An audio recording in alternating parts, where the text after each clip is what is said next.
Dans la boîte du jeu, tu trouves un plateau, 4 pions, 400 cartes de 4 niveaux différents, 4 puzzles, un dé et les règles du jeu bien sûr. Le but du jeu, c'est d'être le premier à terminer ton puzzle. Tu gagnes des pièces en répondant juste aux questions, mais pas seulement. Tu en gagnes aussi quand tu passes par la case départ, par exemple. Parfois, c'est même un adversaire qui t'en fait gagner une. Ou si tu réponds juste à des questions un peu plus difficiles, tu reçois 2 pièces d'un coup. Mais attention, tu peux aussi en perdre. Le déroulement de la partie se fait ainsi. Le joueur qui s'est réveillé le plus tôt commence. Ensuite, on tourne dans le sens des aiguilles d'une montre. Le joueur lance le dé et avance son pion. S'il arrive sur une case à thème, il doit répondre à une question. S'il répond juste, il peut prendre une pièce de puzzle de la couleur de son pion. Les cases à thème traitent de différents sujets. Jaune, histoire et politique. Violet, langue et géographie. Orange, art et culture. Vert, nature et animaux. Et rose, vie quotidienne. Il existe des cases spéciales. Par exemple, la case bonus t'oblige à répondre à la question notée x2 sur la carte.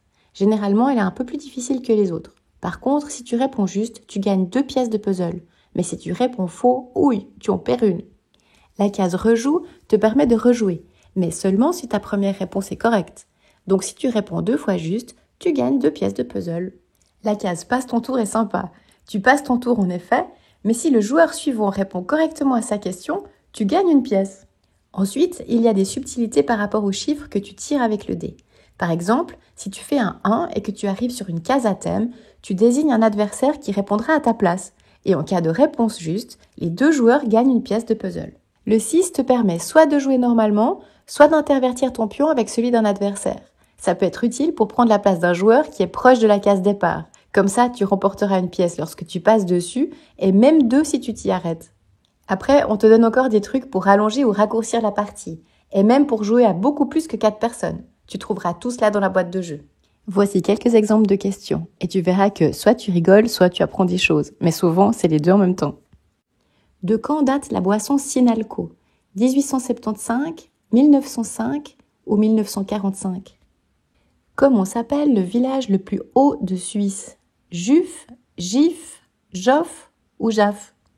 Combien de billets de banque suisses étaient en circulation en 2020 ? Environ 300 millions, 500 millions ou 1 milliard ? Que fait un cerf en rut ? Il est en route pour de nouvelles aventures, il cherche une femelle pour faire un petit, ou il a mangé trop d'herbe et fait des paix. Le cor des Alpes est un instrument de musique faisant partie des cuivres. Vrai ou faux ? Comment mourut Sissi l'impératrice d'Autriche ? Elle fut assassinée en Suisse, elle fut mordue par une vipère en Valais, ou elle tomba dans les chutes du Rhin.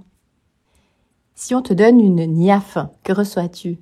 Une pomme, une bise ou une claque ? Et quand tu as fini ton puzzle, ça veut dire que tu as gagné. Tu peux crier Hop Schwitz si tu veux, mais t'es pas obligé. C'est